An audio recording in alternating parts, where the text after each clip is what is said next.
Brittany is my name. Our paths intersected in the marketing division of Carson and Associates. David worked in sales right across from my office. It began quietly enough. Lunch breaks saw us constantly running across one another in the office kitchen. While he unpacked his neatly arranged bento boxes, I would reheat my depressing microwave dinners. One day, looking at his vibrant lunch buffet, I observed, "Those look way better than my frozen dinners." Grinning, he reached out a second set of chopsticks. "Like to give it a shot. Though I'm really sure she regrets it now. My mother taught me how to cook." I stopped being in love with her unique meals really fast. That first lunch became daily lunch schedule. Sitting at the modest table by the window, we would trade life events. I told him about my grandmother, who had given me my apartment before she died, and about growing up with my reasonable suburban parents. He spoke his aspirations, his career, and his interests, but he hardly mentioned his family. 3 months of lunches later, he asked me out correctly at last. "Tonight's dinner? Somewhere lacking plastic cutlery or a microwave." Yes, and that's how our actual story started. Our 1 year of dating was fantastic. David was courteous, clever, and thoughtful. Funny. It made perfect sense when he advised living together. Though we were spending most evenings together anyhow, my flat was large enough. Everything was great except one thing. I never had seen his relatives. Within the first several months of courting, he had met mine. But David would change the topic or offer evasive answers any time I mentioned meeting his family. After a few months of sharing a house, one evening I finally spoke him about it. We watched a movie snuggled up on the couch. I paused it and turned to face him. "David, why haven't I met your family yet? Are you ashamed of me or something?" He let out a heavy sigh, running his hands through his dark hair. "God, no, Britt. I'm not ashamed of you. I'm ashamed of them." I laughed, thinking he was joking. "Come on, they can't be that bad." "They are." His voice was dead serious. "They're different. They think everything is a joke. And I mean everything, even important moments, serious situations. They turn everything into some kind of cruel prank." I raised my eyebrows, still not quite believing him. "What do you mean? You want examples?" "Fine." He sat up straighter, his jaw tense. "When I was in high school, I had my first girlfriend over for dinner. My mom served spaghetti but had replaced the noodles with rubber worms. My date screamed and threw up at the table. Everyone thought it was hilarious, except me and Sarah. She never spoke to me again." I stared at him, waiting for the punchline, but there wasn't one. Or how about when I had a big presentation in middle school? My brother replaced my notebook with an identical one filled with pornographic drawings. When I opened it in front of the class, he shook his head. "I got suspended for 2 weeks." As he continued sharing stories from his childhood, each one worse than the last, I began to understand why he'd been so hesitant to introduce me to his family. But I had no idea that I was about to become their next target. David proposed on a Tuesday. Nothing fancy, just the two of us in our kitchen, making breakfast. He pulled out a ring while I was flipping pancakes. "I can't imagine my life without you, Britt. Will you marry me?" Of course, I said yes. And then, inevitably, came the words I'd been both dreading and curious about. "I guess it's time for you to meet my family." The Thompson family home was a charming 2-story colonial in the suburbs. Mrs. Thompson opened the door before we even reached the porch. She was a petite woman with David's warm brown eyes and a wide smile. Mr. Thompson stood behind her, tall and distinguished looking. Next to him was James, David's older brother. Oh, finally, Mrs. Thompson pulled me into a tight hug. "We've been dying to meet the woman who stole our David's heart." The initial conversation was surprisingly normal. We sat in their cozy living room, and they asked about my job, my family, and how David and I met. They even cracked a few harmless jokes that made me laugh.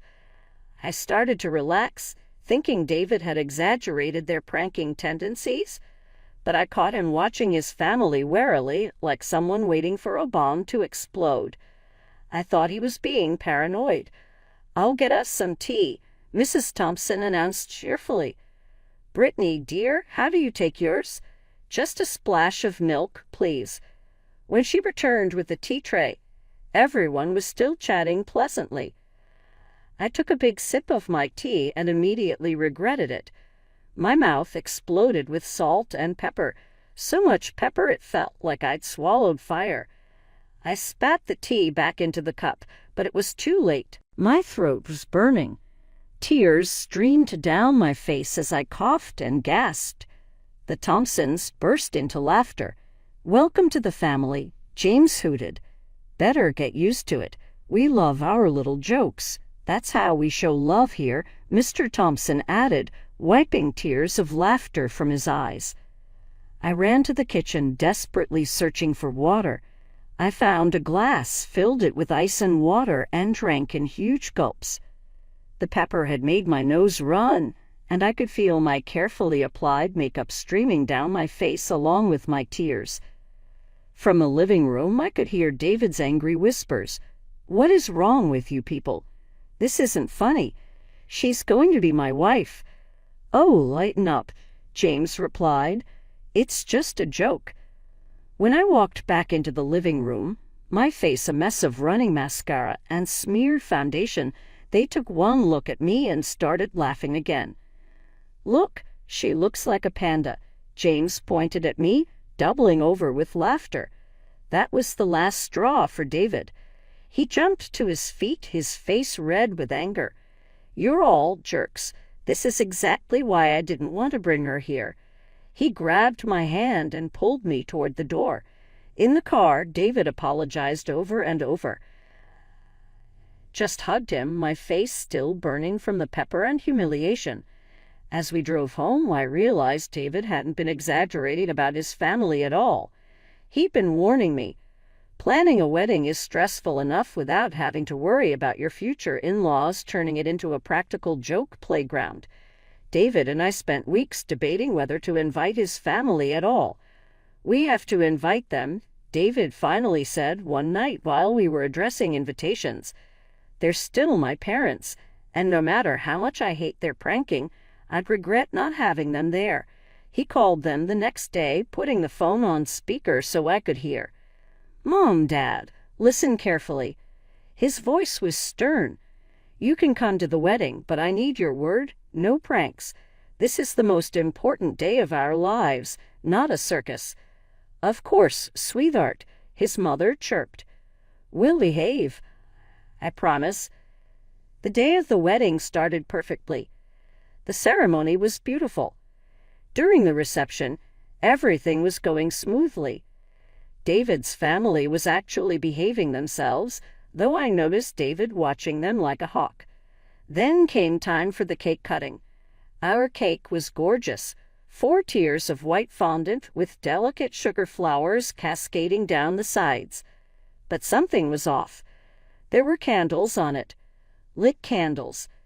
That wasn't part of our plan. I turned to David to mention it, but before I could get the words out, there was a loud pop, then another and another. The cake suddenly exploded, sending chunks of white cake and frosting flying everywhere. Most of it landed on me, completely ruining my wedding dress. For a moment, there was complete silence. Then I heard it, the familiar sound of the Thompsons' laughter. They were practically falling over themselves, pointing and howling with glee. "Your face," James gasped between laughs. "Oh my God, your face." I stood there, cake dripping down my dress, and burst into tears. Through my blurred vision, I saw David's face turn purple with rage. "Get out," he roared at his family. "Get out of my wedding right now." "You're overreacting," his mother said, looking bewildered. Everyone loves a good wedding prank. David didn't respond. Instead, he waved over the security team we'd hired, thanked God for that decision, and had them escort his family out. My mother rushed over with napkins, trying to clean frosting off my face. My bridesmaids surrounded me protectively. Even David's Aunt Clara, whom I just met that day, came over to help, shooting disgusted looks at her departing relatives. "I can't believe they're my brother's family," she muttered, helping to wipe cake from my hair. "This is a wedding, for heaven's sake, not a college fraternity party." Somehow we salvaged the rest of the reception. Our friends and my family rallied around us, turning it into a joke we were all in on rather than one at my expense. Someone found a backup cake. Apparently, our wedding planner had dealt with difficult families before, and we even managed to get some decent pictures taken after I changed into my backup dress. Life settled into a peaceful rhythm after the wedding disaster. David and I enjoyed our quiet existence in my grandmother's old apartment, far from his family's chaos. We transformed the spare bedroom into a home office, planning to use it that way for a few years before maybe turning it into a nursery. But plans change. Just over a year after our wedding, I discovered I was pregnant. David was overjoyed, spinning me around our kitchen when I told him, though he quickly put me down when I turned green. We decided to keep it to ourselves for the first few months, telling only my parents. Somehow, though, news travels. I was 7 months along when David's phone rang one evening. "Your mother?" I asked, recognizing his expression. He nodded. "They know about the baby. Mom's insisting they have a right to meet their grandchild." I instinctively put my hands over my swollen belly. "No pranks around the baby," I said firmly. "Absolutely none," David agreed, before answering the phone. When Emma was born, she was perfect. 10 tiny fingers, 10 tiny toes, and David's warm brown eyes. We managed to keep the Thompsons away for the first 2 months, but their persistence wore us down. Just one visit, David negotiated with them. At our apartment, where we control the environment, and if there's even a hint of a prank, you're out forever. They came on a Sunday afternoon. I watched them like a hawk as they cooed over Emma, looking for any sign of mischief. But they were surprisingly normal. Mrs. Thompson cradled Emma gently, tears in her eyes. Mr. Thompson proudly showed us pictures of his own father holding David as a baby. That visit led to others. They'd come over every few weeks, bringing appropriate gifts and behaving themselves. Still, I never fully relaxed around them. I refused every dinner invitation, remembering the pepper tea incident all too well. During one of their visits, while David was changing Emma's diaper, Mrs. Thompson started chatting about James. "Oh, he got married last month," she mentioned casually. "Such a small ceremony, just at the courthouse. His Carolyn refused to have a proper wedding." She shook her head disapprovingly. "I don't understand why." I bit my tongue to keep from saying, "Really? You don't understand why." Instead, I just nodded, thinking about my own ruined wedding dress and exploding cake. I had a pretty good idea why Caroline opted for a courthouse ceremony. And honestly, I wished I'd done the same. Life has a way of shattering when you least expect it. One rainy Tuesday morning, David kissed Emma goodbye before school, kissed me goodbye before work, and walked out our door for the last time. A drunk driver ran a red light at 9:17 a.m. By 9:20, I was a widow. Emma didn't understand at first. She was only 7, too young to fully grasp the concept of never coming back. When I told her Daddy had died, she asked if he'd be home for dinner. Each time she asked, my heart broke all over again. The days leading up to the funeral passed in a blur. My mother practically moved in, handling arrangements while I sat in a daze on the couch, holding Emma. I couldn't cry anymore. I felt hollow, like someone had scooped out everything inside me. The Thompsons came to the funeral with James and his wife, Caroline. I barely registered their presence until it was time for the eulogies.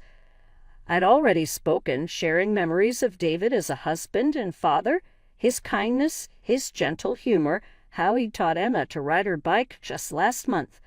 Then his parents stood up to speak. David always loved a good joke, Mr. Thompson began, and I felt my stomach clench.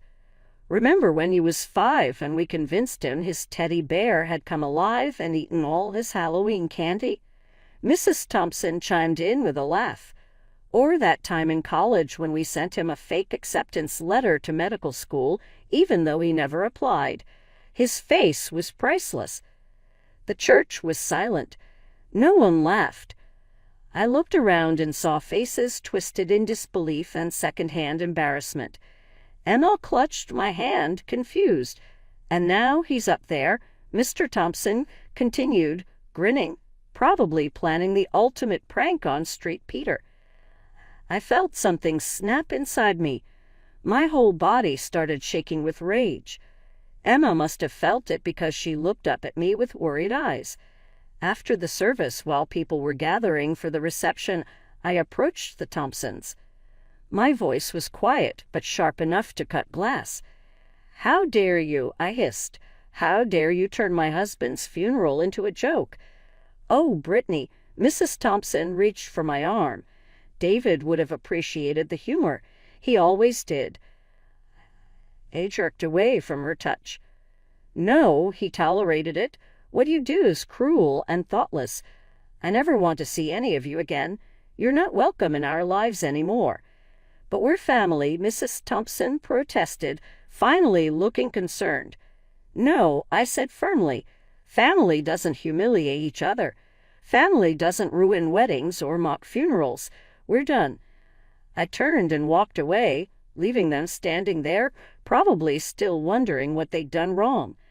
They'd never understood, and they never would. 5 years passed like a blur.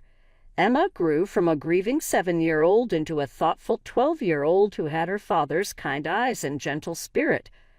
I threw myself into being both mother and father, trying to fill the David-shaped hole in our lives. We heard bits and pieces about the Thompsons through the grapevine. James had 2 kids now. I'd seen pictures on social media of 2 boys with his mischievous grin.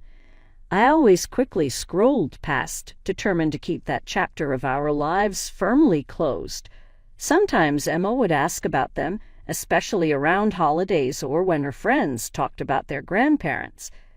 I never told her about the exploding wedding cake or the funeral jokes. She had enough complicated feelings about losing her dad without adding that mess to it. Then came the phone call 3 days before Christmas. "Brittany," Mrs. Thompson's voice was older, softer somehow. "Please don't hang up." I almost did anyway, but Emma was sitting next to me on the couch, working on her homework. She looked up, curious. "We miss Emma," Mrs. Thompson continued, "and you. Please, would you consider spending Christmas with us? The whole family will be there. James and Caroline, their boys. We'd love to see you both." I started to say no, but Emma, who had obviously figured out who was calling, began nodding enthusiastically. Her eyes were pleading. "There will be absolutely no pranks," I said firmly. "No jokes, no tricks, nothing like that. Just a normal Christmas dinner." "We promise," Mr. Thompson's voice joined in. They must have been on speakerphone. "We swear on David's memory. No pranks." Maybe it was the mention of David, or maybe it was Emma's hopeful face, but I found myself agreeing. "We'll come," I said, "but I mean it about the pranks." After hanging up, Emma and I went shopping. If we were doing this, we were doing it right. We picked out top-of-the-line kitchen appliances for the Thompsons, the latest tablet for James and Caroline, and the season's hottest toys for their boys. "Do you think Grandma and Grandpa got me something nice?" Emma asked as we wrapped the gifts. "I'm sure they did, sweetheart," I said, hoping I wasn't lying. "They've had 5 years to think about it." Emma threw herself into choosing wrapping paper and writing cards. I watched her excitement grow and prayed I wasn't making a horrible mistake by letting the Thompsons back into our lives.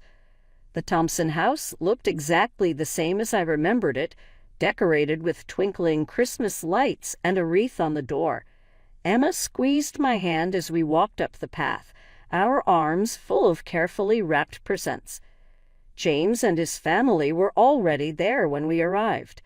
His wife, Caroline, gave me a warm, almost apologetic smile as she helped us with our coats. Their boys, Mike and Tani, hovered shyly behind their parents. The gift-giving started promisingly. Emma and I handed out our presents, and the reaction seemed genuine. Mrs. Thompson teared up over the expensive coffee maker. Mr. Thompson was thrilled with his new tablet, and the boys' faces lit up at their gaming consoles. Then came our turn. Mrs. Thompson handed Emma a wrapped box with a big smile, while Mr. Thompson passed me a similar one. Emma's fingers trembled slightly as she unwrapped hers, her first gift from her grandparents in 5 years. I'll never forget the look on her face when she opened that box.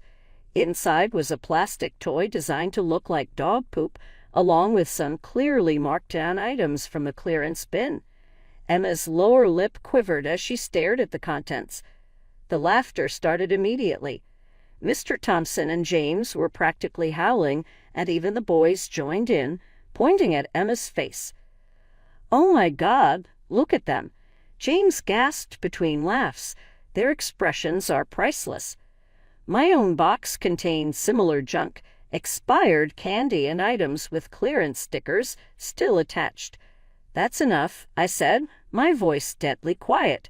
"Where are the real presents?" Mrs. Thompson wiped tears of laughter from her eyes. "What do you mean?" "Those are the presents. You can't be serious." I looked at each of them. "You haven't seen your granddaughter in 5 years, and you give her fake dog poop as a Christmas present." They exchanged confused looks. "It's funny," Mr. Thompson insisted. "Come on, Brittany, learn to take a joke."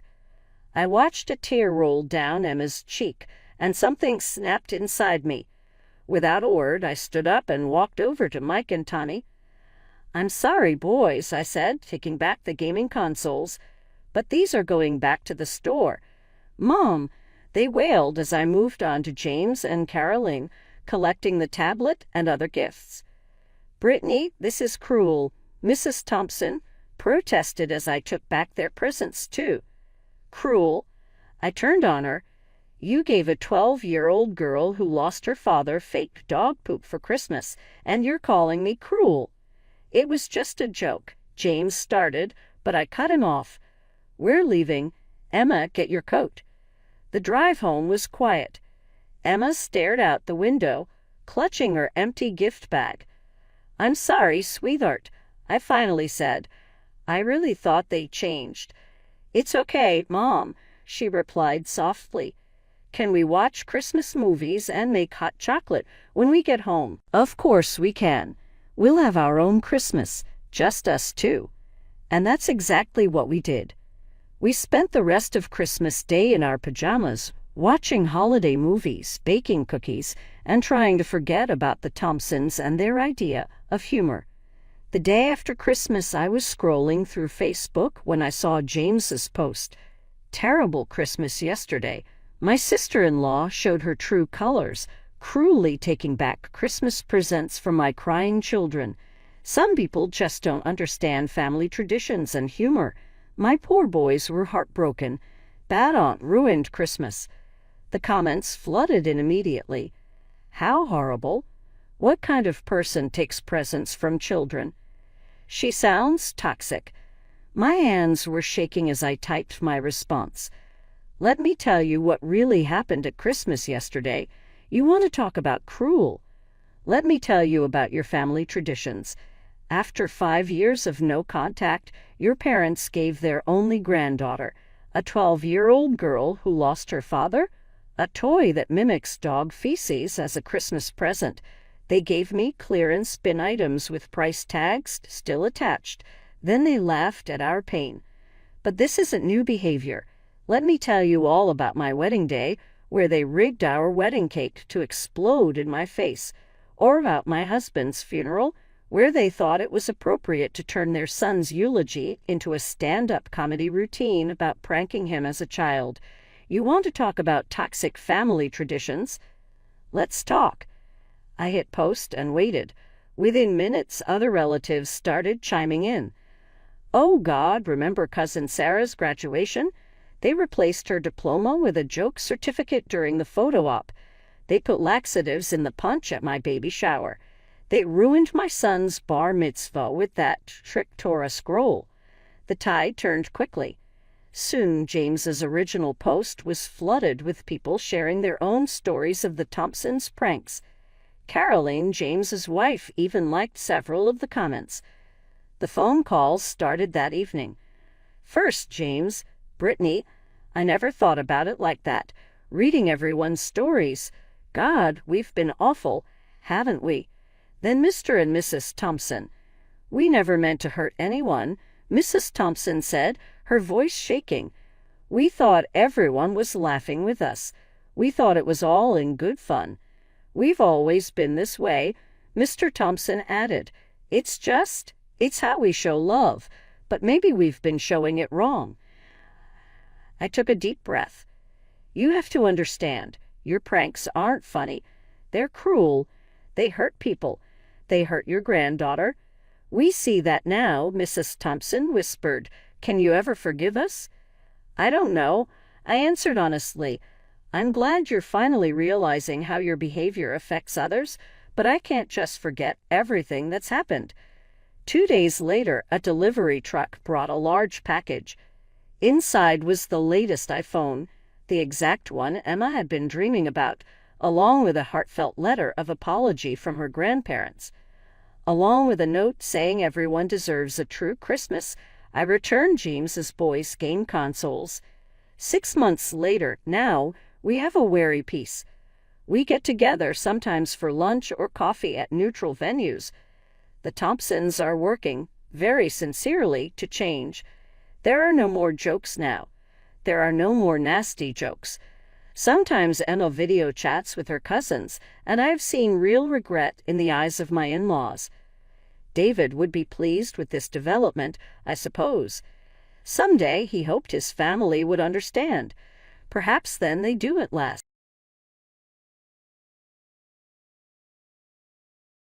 Hey, everyone. I'm Mia, and I run my own art gallery in downtown Portland. The paintbrush in my hand glides over the canvas, adding final details to a hazy skyline. This piece needs to be perfect. Mia, have you seen these numbers? They're incredible. Evelyn bursts into my gallery, waving her tablet with an enthusiasm that clashes with my tranquil workspace. My best friend is a whirlwind, as always.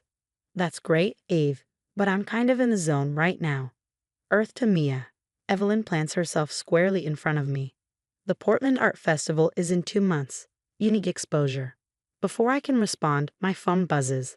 I glance at the screen. The Hamilton Gallery just emailed me, I say, stunned. They're considering my work for their summer exhibition. That's amazing. Evelyn says, her excitement contagious. We should celebrate.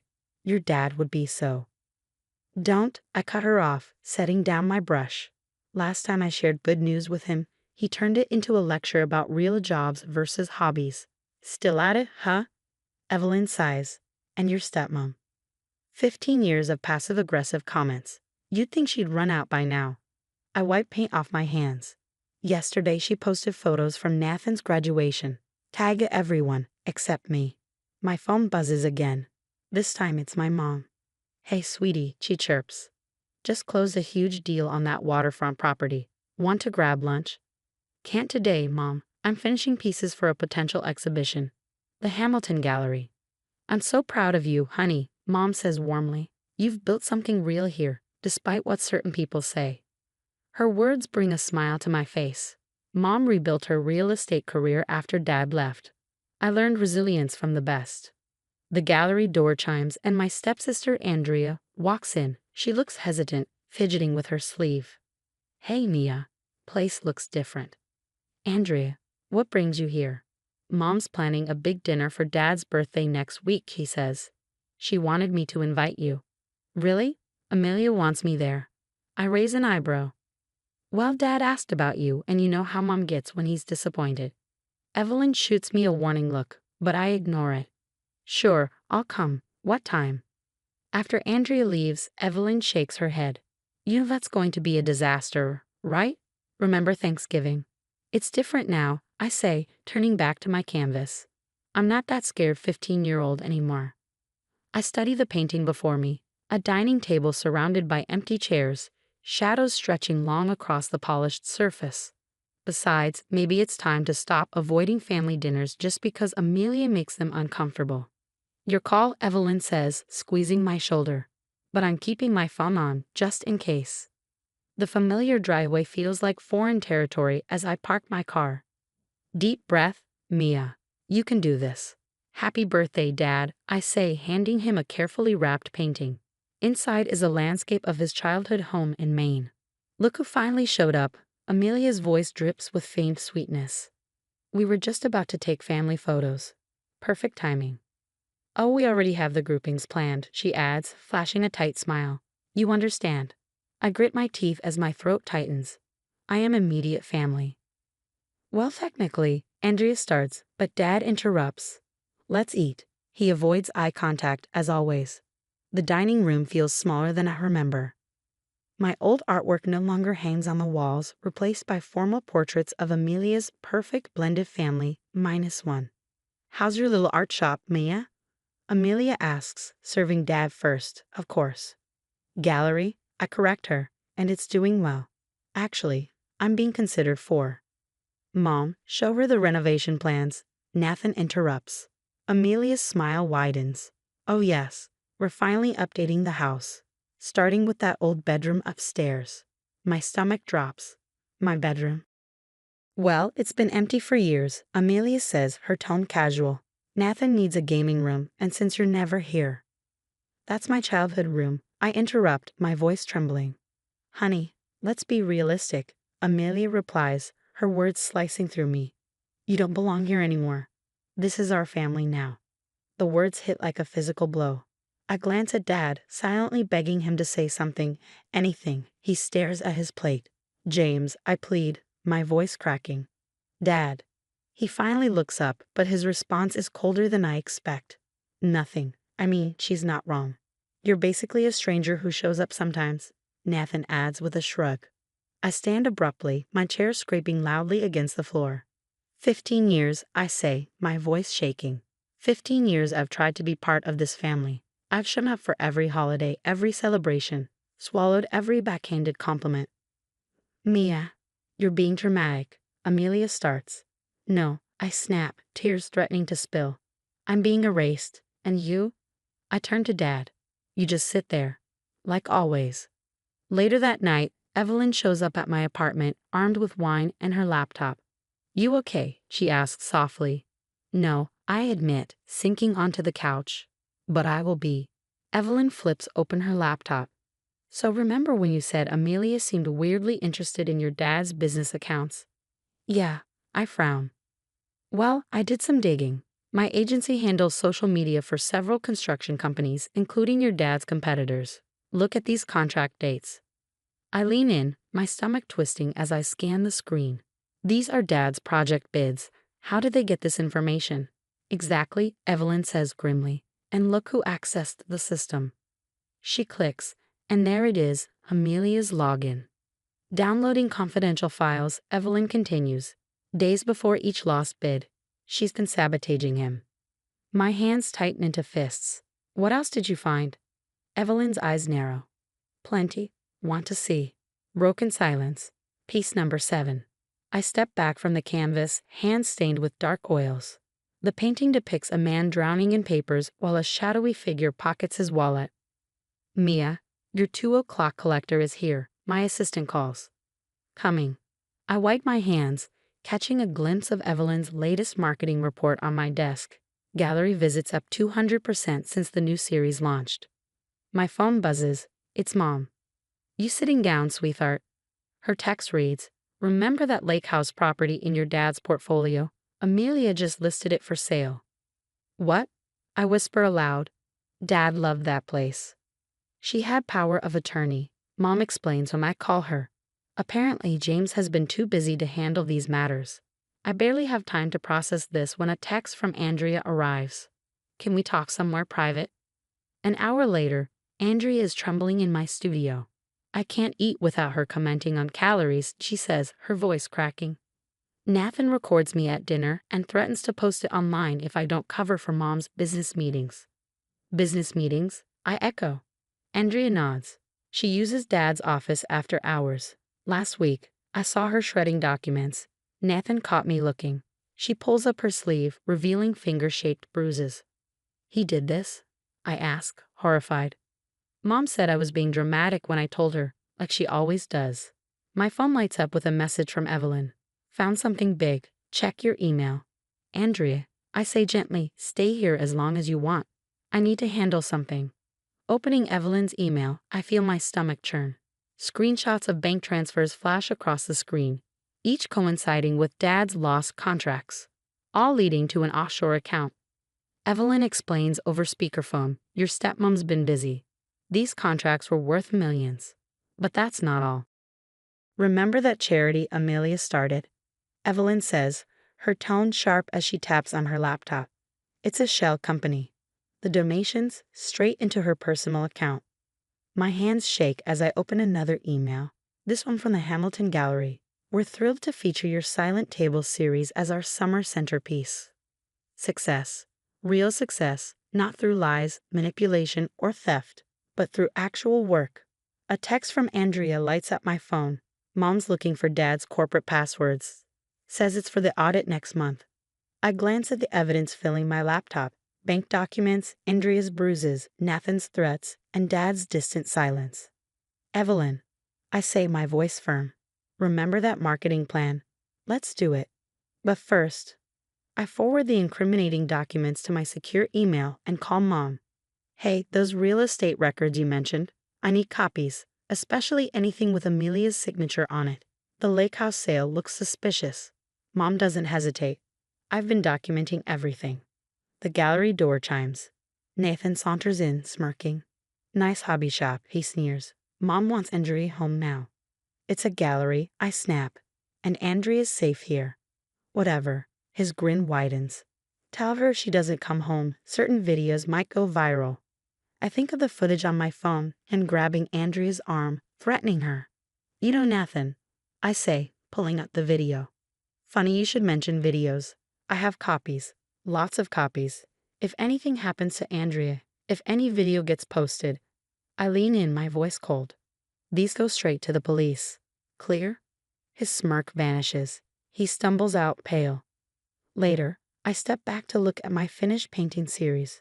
The final piece, an empty table bathed in long shadows, feels heavier than ever.